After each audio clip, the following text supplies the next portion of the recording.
Salut à tous. Bon, aujourd'hui, une interview, je pense que vous l'avez déjà tous vu dans le titre. Pour ceux qui n'ont pas encore vu la vidéo sur Natura 2000, je vous invite à aller la voir maintenant, sinon vous risquez de peut-être pas tout comprendre. Et moi, j'ai l'honneur d'accueillir une invitée exceptionnelle aujourd'hui qui va nous éclairer de ses lumières sur le sujet.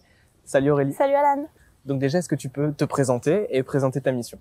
Je m'appelle Aurélie Philippot et donc je travaille en tant que coordinatrice interréseau Natura 2000 des territoires à la Fédération des parcs naturels régionaux de France, où j'ai en charge l'animation du réseau Natura 2000 pour la Fédération des parcs naturels régionaux de France, la Fédération des conservatoires d'espaces naturels et réserves naturelles de France. Ok, d'accord.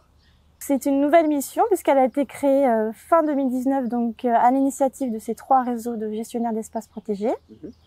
C'est une mission qui est financée par le ministère de l'écologie et dont l'objectif est de venir apporter une dimension politique à l'animation du réseau Natura 2000 qui viennent en complément de l'animation technique qui est portée par le Centre de ressources Natura 2000 de l'Office français de la biodiversité. Et donc nous, notre mission, c'est de venir un petit peu renforcer le réseau des élus Natura 2000 dans les territoires. Ok. Donc pourquoi est-ce que ces 3 têtes de réseau ont souhaité s'associer pour créer cette mission interréseau?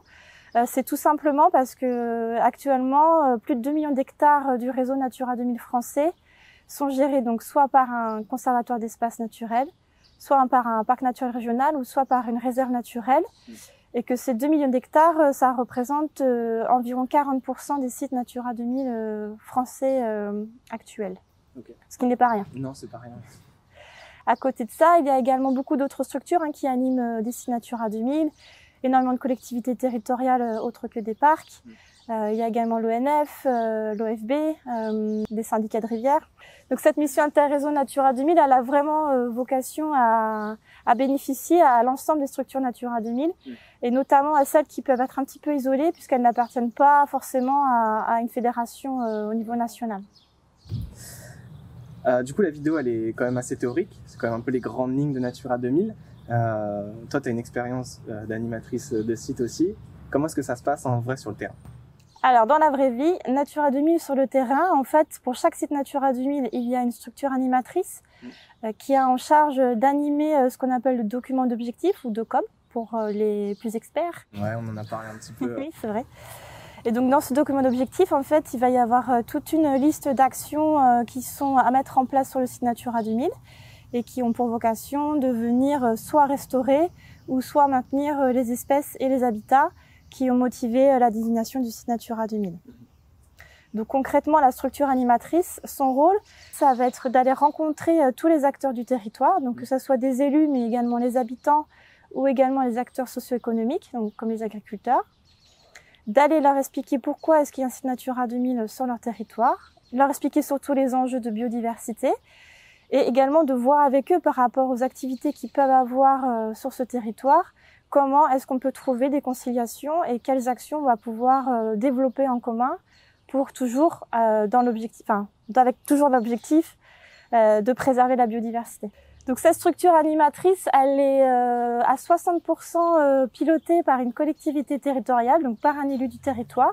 Et donc cet élu-là, il va également avoir un rôle à jouer aux côtés de l'animateur du site Natura 2000 pour également convaincre les autres élus du territoire de mettre aussi en place des actions, on va dire plus d'aménagement du territoire et des actions aussi qui soient en lien avec les autres politiques publiques, soit de la biodiversité ou soit de l'aménagement, pour pouvoir mettre en place, on va dire, des actions qui soient à des échelles un petit peu plus larges que celles qui peuvent être portées par les habitants, par exemple.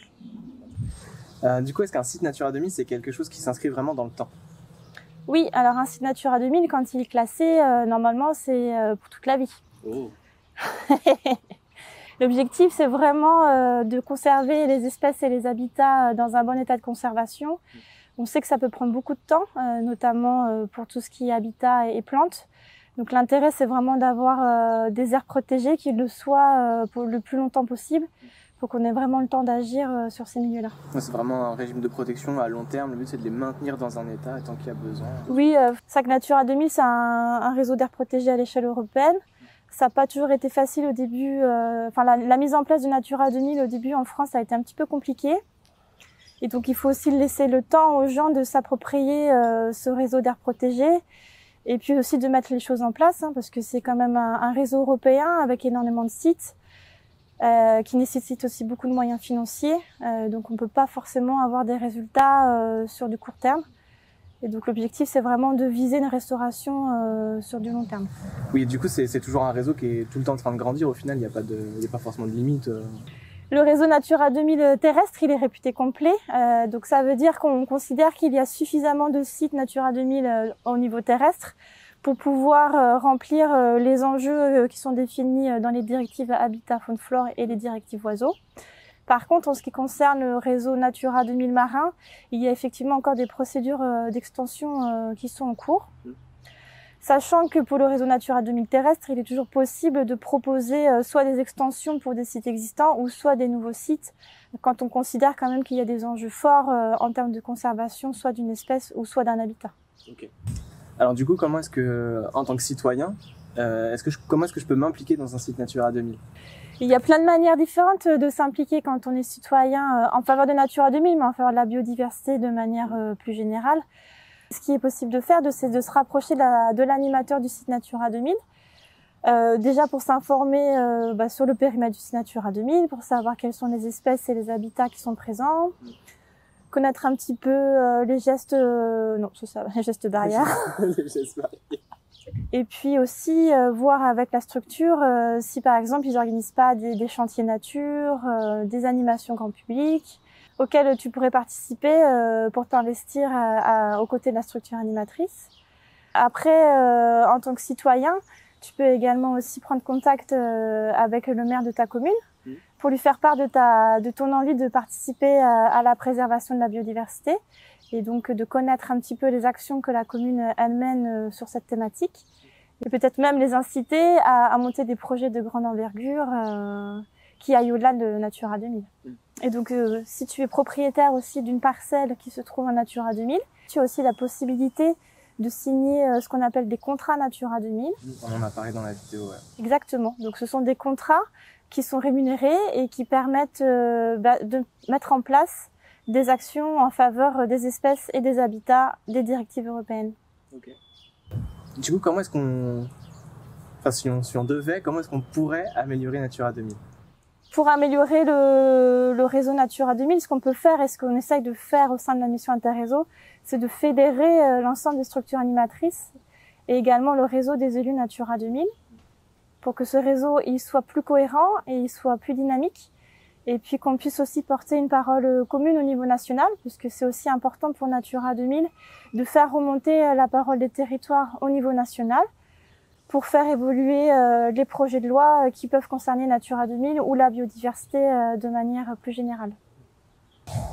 Du coup, mot de la fin, qu'est-ce que tu as envie de dire au sujet de Natura 2000 ? Quel message est-ce que tu as envie de faire passer ici ?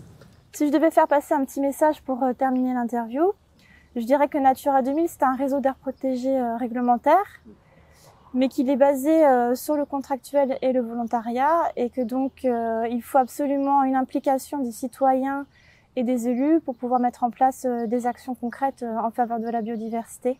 Un bon mot de la fin, ça. J'espère. Et du coup, juste histoire de bien partir sur une bonne note, c'est quel est ton site préféré Natura 2000 ? Je vais sûrement... comment je pourrais dire ça ? Créer des divisions. Oui, c'est ça. Alors tout le monde sera sûrement pas d'accord avec moi, mais en tant qu'ancienne habitante de Normandie, je dirais que mon site préféré, c'est le site des coteaux calcaires de la vallée de Seine. En hommage à mes anciens collègues du Seine Normandie. Et je te remercie Aurélie. Merci à toi Alan. Du coup, je l'ai déjà dit pendant la vidéo Natura 2000, mais si vous avez des questions, si vous avez besoin d'aide, besoin d'accompagnement sur Natura 2000, n'hésitez pas à vous rapprocher de la mission Interréseau Natura 2000 et Territoires, qui vous répondront avec plaisir. Quant à nous, on se retrouve bientôt pour une prochaine vidéo. N'hésitez pas à vous abonner à la chaîne, à mettre un pouce vers le haut sur celle-ci, et bien sûr à poser vos questions en commentaire, on se fera un plaisir d'y répondre. Et moi, il ne me reste plus qu'à vous souhaiter à bientôt, et surtout, amusez-vous bien.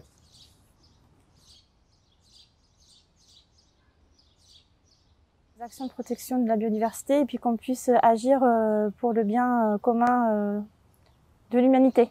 Oui. Ça sera dedans ça. Je l'avais utilisé.